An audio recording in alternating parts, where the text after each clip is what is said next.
Seorang pria ingin membuktikan bahwa beruang betina lebih menarik daripada wanita. Dia malah langsung ke gunung dan menemukan seekor beruang betina. Setiap malam, dia bersama selama 5 hingga 6 jam. Namun akhirnya, karena tidak memakai perlindungan, dia terkena COVID dan meninggal. Beruang betina itu takut anaknya akan menghancurkan reputasinya, meninggalkan anaknya di jalan dan melarikan diri. Ayah saya, seorang penjaga hutan yang sangat baik hati, merawat anak beruang itu hingga besar dan melepaskannya kembali ke alam liar. Ayah saya sering merawat bayi hewan liar, alih-alih menyerahkannya ke kebun binatang. Dia memelihara hingga dewasa dan melepaskannya kembali ke alam. Karena itu, banyak binatang dewasa yang dia rawat, sering datang dengan keluarga mereka untuk berkunjung. Dia merasa sangat bangga, dan percaya bahwa semua makhluk hidup memiliki roh. Dia meminta kami terus berbuat baik. Namun, seseorang memberitahunya, bahwa binatang-binatang itu datang untuk memeriksa cadangan makanan mereka. Tidak hanya itu, mereka berharap ayah saya membawa mereka turun dari gunung. Seorang penjaga hutan bernama Lin Song menyarankan ayah saya, untuk tidak tinggal di kabin hutan lagi. Lin Song adalah rekan baru yang dikirim oleh atasannya. Bulan September, salju telah turun di Gunung Changbai. Sebagai penjaga hutan senior, ayah saya sudah menyiapkan persediaan musim dingin. Berencana tinggal di sana hingga bulan April tahun depan. Demi biaya kuliah pasca sarjana saya, ayah saya berharap beruang coklat yang sering berkunjung, dan membawa Lingzi serta ginseng sebagai balasan budi, bisa membawa sesuatu yang lebih berharga. Di luar, angin dingin bertiup kencang. Sesekali terdengar suara salju menghantam pintu. Ayah saya bersemangat membuka pintu. Berpikir itu beruang coklat datang membawa hadiah kedua. Namun ternyata, itu adalah Lin Song. Lin Song adalah juniornya, yang suka mendengar kisah petualangan ayah saya di hutan. Dia sangat terkesan dengan kisah ayah saya menyelamatkan seekor beruang betina seberat 300 kg dari pemburu. Namun hari ini, ekspresinya terlihat aneh. Kak Chen, saya akan berbicara belak-belakan. Jangan marah ya, apa yang ingin kamu katakan? Mari kita minum dulu. Ayah saya melihat Lin Song membawa sebotol arak kecil, dan mengendus baunya, hendak mengundangnya masuk. Lin Song melihat sekeliling dengan hati-hati, lalu buru-buru masuk dan berkata, Kak Chen, beruang itu bukan datang untuk berterima kasih. Beruang itu datang untuk membunuhmu. Ia membawa anaknya, agar anaknya mengenali cadangan makanan. Ayah saya yang hidup berdampingan dengan satwa liar, selalu bangga tentang beruang coklat yang membalas budi. Mendengar ini, ia tidak senang. Saya bahkan pernah menyelamatkan hidup beruang itu. Bagaimana mungkin dia ingin memakan saya? Lin Song langsung panik, dan suaranya menjadi lebih keras tanpa disadari. Kamu terlalu menilai tinggi binatang ini. Setelah bicara, dia sepertinya menyadari bahwa dia kehilangan kontrol. Dia mengusap wajahnya. Kak Chen, apakah setiap kali beruang itu membawakanmu sesuatu, dia memelukmu dan mengeluarkan air liur? Itu berarti dia sedang mengukur apakah kamu sudah cukup untuk dimakan. Ayah saya terkejut, karena Lin Song benar tentang perilaku beruang yang membalas budi itu. Namun, detail interaksinya dengan beruang, tidak pernah dia ceritakan kepada siapapun. Orang lain yang melihat beruang itu dari kejauhan langsung lari. Bahkan penjaga hutan sebelumnya, Pak Li, tidak berani mendekati beruang itu. Itu hanya tebakanmu. Ayah saya mengerutkan alisnya. Lin kecil, kamu terlalu khawatir tanpa alasan. Kalau beruang itu benar-benar mengukur, kenapa ia membantuku menebang kayu dan bekerja? Lin Song berbicara dengan suara gemetar. Ia bahkan membantumu bekerja? Kak Chen, kamu benar-benar tidak bisa mempertahankannya. Iya, kemungkinan sudah memakan manusia. Kalau tidak, ia tidak akan seterampil itu. Kami punya pepatah di sini. Binatang yang punya kecerdasan biasanya memiliki takdir tertentu. Entah mereka mendapatkan pencerahan karena berbuat baik, atau mereka sudah memakan daging manusia. Yang terakhir, seringkali mereka bahkan bisa memakai kulit manusia, menyamar sebagai manusia. Setelah memakan daging manusia, mereka akan menganggap daging lain hambar. Lin Song mungkin memikirkan hal ini, dan wajahnya semakin pucat. Ayah saya tertawa kecil. Nana itu berbeda dari binatang liar lainnya. Ia tahu cara membalas budi. Namun, untuk mengusir Lin Song, ia berkata dengan santai, baiklah, saya akan hati-hati. Langit sudah mulai gelap, dan di luar tidak aman. Kamu sebaiknya pulang sekarang. Lin Song tampaknya sadar akan sikap santai ayah saya. Dia mungkin merasa tidak bisa menyelamatkan orang keras kepala. Dengan kesal, dia menghela napas panjang. Saat akan pergi, dia seperti tidak rela dan kembali mengingatkan ayah saya. Kak Chen, kalau kamu tidak percaya, malam ini anak beruang itu pasti akan datang mencarimu. Ia pasti akan meminta makanan, untuk menguji apakah kamu mulai berjaga-jaga terhadapnya. Ayah saya tidak menanggapi, jelas bahwa dia tidak percaya. Lin Song pergi dengan kecewa. Malam itu, ayah saya mendengar suara ketukan di pintu. Awalnya dia pikir sedang bermimpi, jadi dia mengabaikannya. Namun, dia mendengar suara jendela dibuka dan ditutup. Angin dingin masuk, dan dia langsung terbangun tanpa rasa kantuk lagi. Di pintu, sosok bulat setinggi pinggang merangkak masuk. Ayah saya segera bangkit dan mencoba meraih senapan berburu di dinding. Namun, pada saat itu, sosok itu mendekati perapian, dengan cahaya api. Ayah saya melihat jelas, itu adalah anak beruang yang membalas budi. Ayah saya tercengang, dia tidak pernah mengajari beruang itu membuka jendela atau pintu. Namun, ia bisa melakukannya sendiri. Kebetulan, malam itu ayah saya lupa mengunci jendela dari dalam. Jadi beruang itu dengan mudah membukanya. Ayah saya langsung teringat apa yang dikatakan Lin Song. Secara naluriah, dia merasa takut. Dia menatap tajam pada anak beruang itu. Namun pikirannya benar-benar kosong. Meski masih anak-anak, jika beruang itu menyerang, ayah saya mungkin tidak bisa menang. Dia mengingat kata-kata Lin Song lagi. Dan ketakutan semakin menghantuinya. Tubuhnya mulai gemetar. Tak disangka, beruang coklat setengah dewasa itu hanya meneteskan air liur. Dan berjalan perlahan ke sisi tempat tidur ayah saya. Hidungnya menyentuh wajah ayah saya. Dan bau khas binatang buas langsung tercium. Ayah saya tidak bisa lagi pura-pura tidur. Wah, Xiao Pang, kenapa kamu datang? Beruang itu mengeluarkan semua benda yang dibawanya ke atas tempat tidur ayah saya. Benda-benda itu berat, dan di atas tumpukan itu, ada satu akar ginseng liar berusia 1000 tahun. Di sampingnya, ada beberapa buah pinus besar, dengan biji-biji yang sangat penuh. Di bagian bawah, ada banyak sekali jamur hazel dan blueberry. Semua ini untukku. Ayah saya tampak sangat terkejut. Dia tahu, di hutan yang telah dieksploitasi berlebihan ini, bahkan jamur Ganoderma 100 tahun saja sudah langka. Apalagi ginseng liar 1000 tahun yang luar biasa ini. Beruang itu memberinya sebuah harta sejati. Jika dijual ke toko obat di kota, nilainya tak terbayangkan. Beruang itu menatapnya dengan napas berat.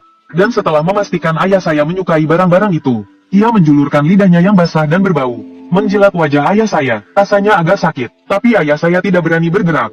Seperti berat hati, beruang itu menjilatinya sekali lagi. Kemudian perlahan-lahan keluar melalui jendela. Ia bahkan berdiri tegak untuk menutup jendela dengan cakarnya.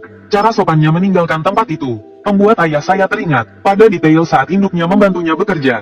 Induk beruang coklat bernama Nana itu diselamatkan oleh ayah saya saat sedang hamil. 2 tahun itu adalah masa di mana pemerintah China secara ketat melawan pemburu liar, dan kawasan timur laut merespons dengan sangat aktif. Senapan berburu ayah saya diberikan pada masa itu, tapi ia hampir tidak pernah menggunakannya. Satu-satunya kali ia menggunakannya adalah untuk menyelamatkan Nana. Hewan hamil itu sangat rentan, dan pemburu liar sudah menghitung berapa banyak uang yang akan mereka dapatkan. Ayahku melepaskan tembakan, namun, tembakan itu tidak mengenai apapun, hanya membuat burung-burung beterbangan. Namun, statusnya sebagai penjaga hutan cukup membuat takut. Pemburu liar melihat lencana di lengannya, dan akhirnya pergi dengan enggan. Ayahku kemudian memeriksa beruang yang sudah dibius. Ketika ia menyentuh perut beruang itu, ia menemukan bahwa beruang itu sedang hamil. Karena itu, didorong rasa belas kasihan, ayahku membawa beruang itu pulang. Awalnya, beruang itu sangat waspada, namun, ia tergoda oleh makanan yang ayahku bawa dari berbagai tempat. Beruang itu enggan pergi. Lama-kelamaan, beruang itu mulai rileks, terutama karena perhatian dan perawatan ayahku. Ayahku memberi nama beruang itu Nana, menganggapnya seperti hewan peliharaan, mungkin lebih tepatnya seperti anak sendiri. Setelah melahirkan dan masa pemulihan, Nana membawa anaknya kembali ke hutan. Meskipun merasa berat hati, ayahku tetap menghormati kebiasaan hewan. Rekan lamanya, Pali, bahkan pernah menghiburnya. Hewan itu bukan manusia, mengharapkan mereka bisa mengenang budi itu mustahil. Kalau orang bertemu beruang sebesar itu di luar, berpura-pura mati pun belum tentu sempat. Hewan liar yang pergi itu malah lebih baik. Ayahku waktu itu sangat marah, menganggap Pali punya prasangka terhadap beruang coklat. Kemudian, ketika Nana membawa hadiah untuknya, ayahku bahkan memberikan satu bagian kepada Pali, hanya untuk membuktikan bahwa Pali salah. Namun, Pali tidak mengatakan apa-apa, ia juga tidak menerima hadiah itu. Keesokan paginya, ayahku dibangunkan oleh suara ketukan keras di pintu. Lin Song berteriak, Pak Chen, kamu tidak apa-apa, kan? Ayahku mengenakan jaket dan membuka pintu. Ada apa? Melihat ayahku baik-baik saja, Lin Song langsung lega. Kemudian ia menggaruk kepalanya dengan canggung. Pagi tadi, saat aku melewati tempat ini, aku melihat jejak-jejak beruang di halamanmu. Aku jadi khawatir. Langit di luar sudah cerah. Salju putih berkilau menyilaukan mata. Ayahku menyipitkan mata untuk melihat lebih jelas. Di sekitar dinding rumah terdapat jejak-jejak beruang. Bagian paling berantakan ada di sekitar jendela. Ayahku merasa Lin Song terlalu berlebihan. Dia hanya mendengus, sambil menguap. Dia berkata dengan santai, anak beruang itu datang semalam. Ekspresi Lin Song langsung membeku. Jadi, apakah itu? Ayahku membenahi jaketnya, dan memotong perkataannya. Tapi, anak kecil itu datang untuk memberikan sesuatu. Lihat, ginseng 1000 tahun itu. Itu dibawa olehnya. Melihat ginseng 1000 tahun itu, mata Lin Song terbelalak kaget. Dia bergumam, tidak mungkin. Kemudian, Lin Song memeriksa ayahku. Ayahku bertubuh ramping, terlihat kurus. Tetapi jika tanpa pakaian, otot-ototnya sangat jelas seperti pekerja keras. Ekspresi Lin Song berubah seolah mendapat pencerahan. Beruang itu berpikir kamu terlalu kurus. Khawatir kamu kurang gemuk, jadi dia membantumu menimbun makanan. Ayahku mulai tidak sabar, tetapi dia tetap berkata dengan tenang. Lin kecil, jangan menganggap kakakmu ini bodoh. Lin Song menjadi panik, wajahnya memerah. Suaranya juga semakin tinggi. Pak Chen, percayalah padaku, aku tidak bermaksud jahat. Kemudian, Lin Song seperti melihat sesuatu yang sangat menakutkan, dan tiba-tiba merendahkan suaranya. Pak Chen, bisakah kita bicara di dalam? Ayahku agak terkejut, tetapi dia tetap mengizinkan. Saat menutup pintu, dia tidak sengaja melihat keluar. Di dalam hutan, ada dua bayangan beruang, satu besar satu kecil, yang sedang menatap mereka dengan tajam. Ayahku mengenali mereka sebagai Nana dan anaknya, si gendut. Dia refleks ingin menyapa, namun, Lin Song sudah gemetar ketakutan. Dan dia sendiri, entah apakah ini hanya ilusi, tapi tatapan mata Nana dan anaknya terasa aneh. Seperti ada yang salah. Sebelum dia sempat bereaksi, Lin Song sudah menariknya masuk ke dalam rumah dan menutup pintu. Bukan hanya itu, Lin Song juga mengunci pintu dengan rapat. Jendela pun dia pastikan terkunci dengan aman. Perapian yang tertutup arang mulai redup. Ayahku menggunakan pengait perapian untuk mengaduknya. Nyala api langsung membesar. Ruangan pun menjadi lebih hangat. Ayahku menambahkan sekop arang lagi. Namun, sambil berpikir, punggungnya terasa dingin. Lin Song berkata, Pak Chen, Anda juga melihatnya, kan? Kedua beruang itu sedang menatap kita seperti itu. Ayahku diam saja tanpa menjawab. Tetapi dalam hati dia mengangguk. Tatapan Nana yang penuh kebencian itu terasa asing baginya. Dalam keheningan, Lin Song tiba-tiba mengingat sesuatu. Kenapa jejak si kecil kebanyakan ada di depan jendela? Ayahku baru teringat kejadian aneh semalam. Lalu dia menceritakan kejadian beruang membuka jendela kepada Lin Song. Untuk pertama kalinya, Lin Song menunjukkan raut wajah tak percaya. Dia berjalan ke arah jendela. Dan benar saja, di meja dekat jendela itu, terdapat beberapa bekas telapak tangan beruang yang sudah mengering. Wajah Lin Song semakin terlihat muram. Dia membuka beberapa jendela lainnya. Ayahku penasaran dan mengikutinya. Dia menemukan bahwa jejak beruang itu mengelilingi seluruh rumahnya. Lin Song dengan serius mengatakan kepada ayahku, ini, beruang itu sedang menandai wilayah. Dia menganggap Anda seperti hewan ternaknya. Seperti memelihara ayam atau babi. Dia menandai satu area untuk menunggu sampai Anda gemuk, lalu dimakan. Dan dia bisa membuka jendela. Beruang itu lebih pintar dari yang saya bayangkan. Semakin lama Lin Song berbicara, suaranya semakin kecil, matanya memancarkan ketakutan. Saya curiga, ayahku tertegun. Bukankah Paman Li sudah pensiun? Lin Song juga tampak kebingungan. Paman Li sudah hilang 5 atau 6 tahun lalu. Bukankah Anda yang menelepon kantor kehutanan? Aku pikir Paman Li baru pensiun 2 bulan lalu. Ayahku membuka mulut, lalu menutupnya lagi. Dia teringat sesuatu. Paman Li memang seharusnya pensiun 5 tahun lalu. Namun, 2 hari sebelum pensiun, dia menghilang. Karena itu, ayahku melaporkan ke kantor kehutanan. Namun, 2 hari kemudian, Paman Li kembali dengan sendirinya. Dia bilang tubuhnya masih kuat. Dia ingin bekerja 2 tahun lagi. Katanya dia sudah melapor ke kantor kehutanan. Ayahku tidak mencurigainya. Namun, yang aneh, Paman Li tampak lebih bugar dari sebelumnya. Dia bisa menyelesaikan sebagian besar pekerjaan sendiri. Ayahku, yang masih di usia produktif, merasa kalah. Selain itu, Paman Li sering menanyakan, kapan ayahku akan turun gunung. Dia ingin turun bersama, namun, ayahku selalu enggan mengajukan izin. Jadi, dia hanya berkata sopan, nanti saja, dan kesempatan itu tak pernah datang. Beberapa waktu lalu, Paman Li turun gunung sendirian. Setelah itu, Lin Song ditugaskan menggantikannya. Lama mereka terdiam, ayahku akhirnya berkata dengan suara gemetar, kalau Paman Li sudah hilang 5 atau 6 tahun lalu, tapi ia jarang lagi melarang ayahku. Siapa yang bekerja bersamaku selama ini? Dan siapa yang menelepon kantor kehutanan? Ayahku mulai benar-benar ketakutan. Lin Song pun pucat pasi. Paman Li mungkin sudah dimakan olehnya. Dan Paman Li yang bekerja bersamamu itu, adalah beruang yang memakai kulit manusia. Mata mereka dipenuhi rasa takut. Tiba-tiba, suara ketukan terdengar di pintu. Suara ketukan itu cepat dan berat, tidak seperti suara manusia. Namun, suara dari luar terdengar seperti suara manusia. Buka pintu, Chen Wei Guo. Itu suara Paman Li. Ayahku secara refleks ingin membuka pintu. Tapi saat tangannya menyentuh gagang pintu, dia tiba-tiba teringat, Paman Li pelupa sekali. Suka sekali memasang wibawa sebagai orang tua. Selalu memanggilnya Xiao Chen. Tak pernah sekalipun menyebut nama lengkapnya. Melihat ayahku tidak menjawab, suara Paman Li di luar terdengar semakin cemas. Chen Wei Guo, Nana yang menyuruhku datang. Kau tidak percaya Nana? Lin Song memegang lengan ayahku erat-erat. Dia menggelengkan kepala. Dengan suara pelan, dia mengulang. Paman Li sudah meninggal. Dia sudah meninggal. Tiba-tiba, suara raungan beruang terdengar dari luar. Lalu suara Paman Li terdengar riang. Xiao Pang, kau datang. Ayo bilang ke Chen Wei Guo. Aku hampir mati kedinginan di sini. Dengan kehadiran Xiao Pang, pintu kayu tua itu tampak tidak akan kuat menahan. Mulai bergetar dan hampir roboh. Keringat dingin mulai mengalir dari dahi 2 orang di dalam. Ayahku akhirnya memutuskan. Dengan suara pelan, dia berkata kepada Lin Song, di kamarku ada senapan berburu. Tak usah khawatir. Aku akan melindungimu. Nanti lihat situasi. Aku ingin memastikan apakah itu benar-benar Paman Li. Ayahku membuka pintu. Di luar ada seorang pria dan seekor beruang. Itu adalah Paman Li dan Xiao Pang. Paman Li mengenakan jaket tentara. Melihat ayahku, matanya langsung berkaca-kaca. Xiao Chen, kalau bukan karena Nana, aku tak akan tahu kalau ada pemburu ilegal di gunung. Aku langsung mencarimu. Sebagai penjaga hutan, mereka paling tidak suka melihat perburuan ilegal. Ayahku langsung darahnya mendidih, tak peduli pada hal lain. Siapa itu, akan kupastikan dia mati kali ini. Paman Li terlihat berpikir, seperti sedang mencoba mengingat sesuatu.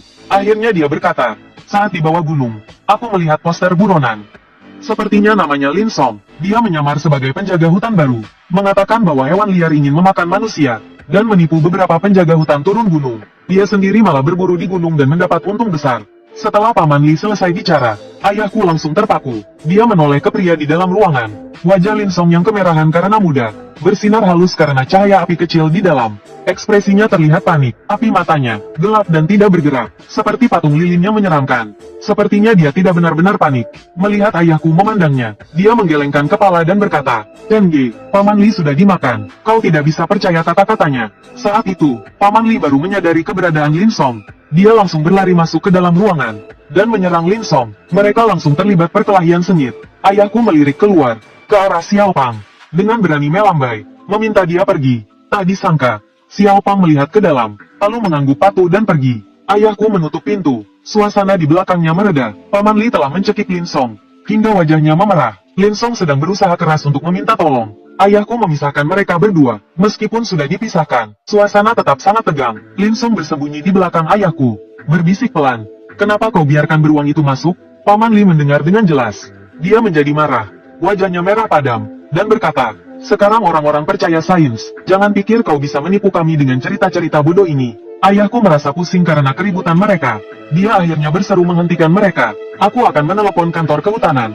Sekarang kita lihat siapa yang sebenarnya jujur. Keduanya mengangguk setuju. Namun, ayahku langsung terdiam saat menelepon. Di gunung ini, tidak ada sinyal. Panggilannya hanya berdering 2 kali, lalu otomatis terputus. Di gunung ini, tidak ada sinyal lagi. Beberapa hari ini salju lebat turun. Mungkin salju telah meruntuhkan menara sinyal. Kedua pria itu melihat ke arah ayahku dengan ekspresi yakin dan penuh harapan. Ayahku sadar, salah satu dari mereka yakin karena merasa dirinya benar. Yang lain yakin karena tahu sinyal tidak berfungsi. Panggilan itu tidak akan berhasil. Ayahku berusaha untuk tetap tenang, dan berkata santai, tidak ada sinyal. Keduanya menunjukkan ekspresi terkejut secara bersamaan. Lin Song segera memegang lengan ayahku.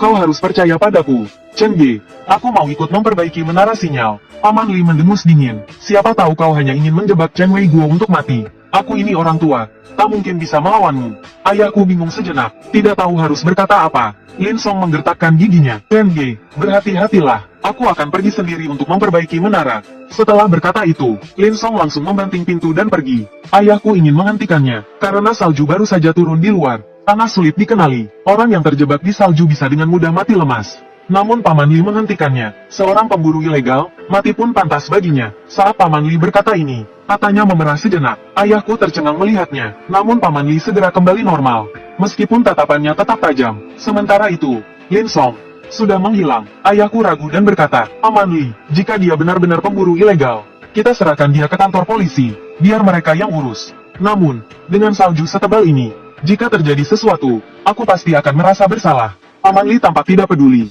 apa yang bisa terjadi saat dia menembak ke arah Nanamu. Dia tidak ragu sedikit pun. Ayahku sangat menyayangi Nana, seperti harta karun. Dia langsung bertanya, Nana baik-baik saja? Paman Li menjawab dengan nada kesal. Kakinya terkena tembakan saat dia datang mencariku. Darahnya berceceran di sepanjang jalan. Melihatnya saja sudah membuatku ngilu. Ayahku langsung bangkit dan bersiap keluar. Nana di mana? Aku harus memeriksanya. Dia tidak akan bertahan tanpa bantuan. Paman Li segera menarik lengan ayahku, dan nadanya melunak. Tidak apa-apa, kau tahu aku, kan?